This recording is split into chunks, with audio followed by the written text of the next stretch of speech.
Hi friends, അസ്സലാമു അലൈക്കും. Welcome back to my channel. ഇന്ന് ഞാൻ ഈ കാണിക്കുന്നത് ഒരു എംബ്രോയിഡിങ് സ്റ്റിച്ചിങ്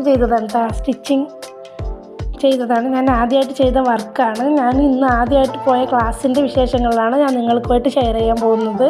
അപ്പോൾ ഞാൻ വരച്ചതല്ല, സ്റ്റിച്ച് ചെയ്ത ചിത്രമാണ് ആദ്യം കാണിക്കുന്നത്. അപ്പോൾ പോയ സ്ഥലവും പഠിപ്പിച്ച ടീച്ചറും ക്ലാസ്സും എല്ലാം പരിചയപ്പെടുത്തി തരാനാണ്. ചെറിയ മോയിൻസ് സ്കൂളിലാണ് പഠിപ്പിക്കുന്നത്. ആഴ്ചയിൽ ഒരു ദിവസമാണ്, ശനിയാഴ്ച.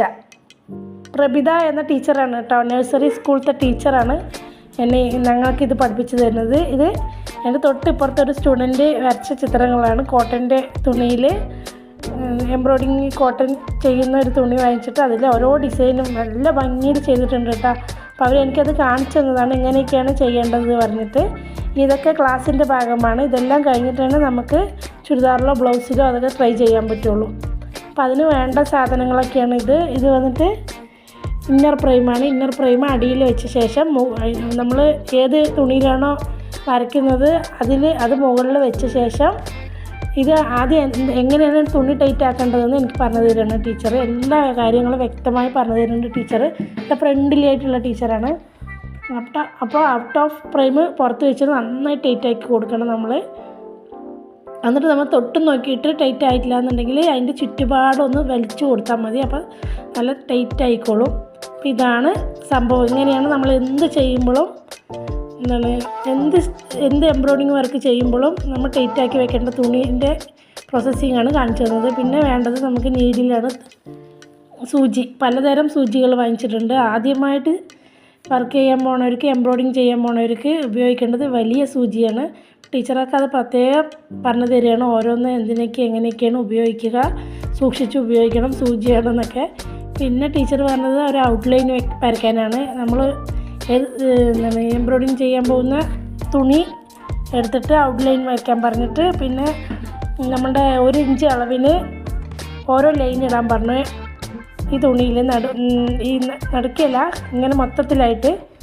അതെന്താണെന്ന് വെച്ചാൽ ഓരോ ലൈനിലും ഓരോ ഡിസൈന് ടീച്ചർക്ക് കാണിച്ചു തരാൻ വേണ്ടിയിട്ടാണ്. എന്നിട്ട് അതിൻ്റെ പേരും അതിൻ്റെ മുകളിൽ എഴുതി വയ്ക്കാൻ വേണ്ടിയിട്ട് പറഞ്ഞിട്ടുണ്ടായിരുന്നു. അപ്പോൾ ഇങ്ങനെയാണ് ടീച്ചർ വരയ്ക്കാൻ പറഞ്ഞത്. ഇതിപ്പോൾ കാണുന്നില്ലേ, 1 ഇഞ്ച് അളവിന് നമ്മൾ വരയ്ക്കുക. മൊത്തത്തിൽ വരച്ചിട്ട് ഓരോന്നിലും ഓരോ ഡിസൈന്.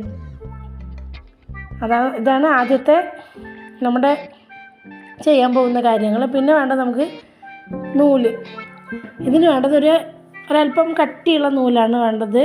അത് വന്നിട്ട് ഒന്നിൽ വന്നിട്ട് ഒരു 6 എണ്ണം ഉണ്ടാവുന്ന ടീച്ചർ പറയുന്നത്. അത് നമുക്ക് 6 എണ്ണം ആവശ്യമില്ല, 3 എണ്ണം ആവശ്യമുള്ളൂ. കാരണം 6 എണ്ണം വെച്ച് നമ്മൾ എംബ്രോയിഡിങ് ചെയ്യാൻ തീരുമാനിച്ചാൽ അത് ഭയങ്കര കട്ടിയായിട്ട് ഇങ്ങനെ വലിക്കുമ്പോൾ ആദ്യമായിട്ട് പഠിക്കുന്നവർക്ക് ഭയങ്കര ബുദ്ധിമുട്ടായിട്ട് തോന്നും. നമ്മൾ പഠിച്ചു കഴിഞ്ഞ ശേഷം 6 എണ്ണമൊക്കെ ഉപയോഗിക്കാം. അപ്പോൾ പെട്ടെന്ന് നല്ല കട്ടി ഉണ്ടാവും, കാണാൻ നല്ല ഭംഗിയൊക്കെ ഉണ്ടാവും. അപ്പോൾ നമ്മൾ ആദ്യമായിട്ട് പഠിക്കുന്നത് കൊണ്ട് 3 എണ്ണം വെച്ചിട്ട് പഠിച്ചാൽ മതി. പറഞ്ഞിട്ട് ടീച്ചർ അത് 3 എണ്ണമായിട്ട് 2 ഭാഗമായിട്ട് പിരിച്ചു തന്നു. ഇതിന് ഒരു ഭാഗം നമുക്ക് നീഡിലെടുത്തിട്ട് അതിലേക്ക് നമുക്ക് സൂചി എടുത്ത് നൂല് അതിലേക്ക് കോർത്തെടുക്കാം. എന്നിട്ട് അതിൻ്റെ അറ്റത്ത് ചെറുതായിട്ടൊരു കെട്ടിട്ട് വയ്ക്കാം. കെട്ടിട്ട് വെച്ചിട്ട് അതാണ് നമുക്ക് സ്റ്റിച്ച് ചെയ്യാൻ പോകുന്നത്.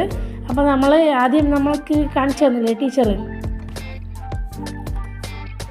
അതുപോലെ നമ്മൾ പ്രൈം എടുത്തിട്ട് ഈ തുണി അതിൽ വെച്ച് ടൈറ്റാക്കി കൊടുക്കണം. ആദ്യം ഇതുപോലെ ടൈറ്റാക്കി വെച്ച ശേഷം ആദ്യത്തെ ടീച്ചർ കാണിച്ചു തരികയാണ്. ഈ സ്റ്റിച്ചിൻ്റെ പേരാണ് റണ്ണിങ് സ്റ്റിച്ച് എന്നാണ് ഇതിൻ്റെ പേര്. ഫസ്റ്റത്തെ സ്റ്റിച്ചാണ്. ഇതാദ്യം ചെയ്യേണ്ട കാര്യങ്ങൾ ഇങ്ങനെയൊക്കെയാണെന്ന് ടീച്ചർ എനിക്ക് ഓരോന്ന് കാണിച്ചു തരാണ് കേട്ടോ. പിന്നെ ഇത് സ്പീഡ് ചെയ്യാൻ വേണ്ടിയിട്ട് നല്ല സ്റ്റിച്ചിങ്ങും കാര്യങ്ങളും അറിയണവർക്ക് ഇങ്ങനെ ചെയ്യാം. അല്ലെങ്കിൽ ടീച്ചർ ആദ്യം ചെയ്തതുപോലെ മുകളിലും താഴെയായിട്ട് കുത്തിയെടുക്കണം. നന്നായി പ്രാക്ടീസും സ്റ്റിച്ചിങ്ങും കാര്യങ്ങളൊക്കെ അറിയണവർക്ക് ഇങ്ങനെ ചെയ്യാൻ പറ്റും. കാരണം കറക്റ്റായിട്ട് ആ ലൈനിൽ തന്നെ വരണം ഓരോ സ്റ്റിച്ചും.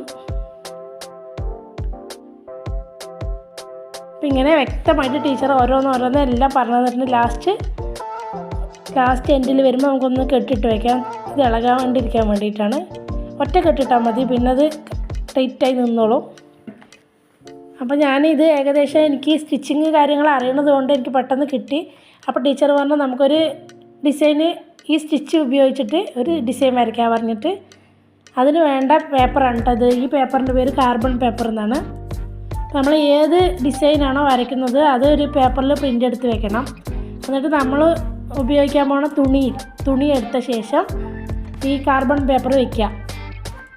ഏത് ഭാഗത്താണ് വരയ്ക്കുന്നത് പറഞ്ഞാൽ അതിൻ്റെ മുകളിലായി വെച്ച ശേഷം നമ്മൾ പ്രിൻ്റ് ചെയ്ത ഡിസൈൻ ഉണ്ടാവുമല്ലോ അത് അതിൻ്റെ മുകളിലേക്ക് വെച്ച് കൊടുക്കുക.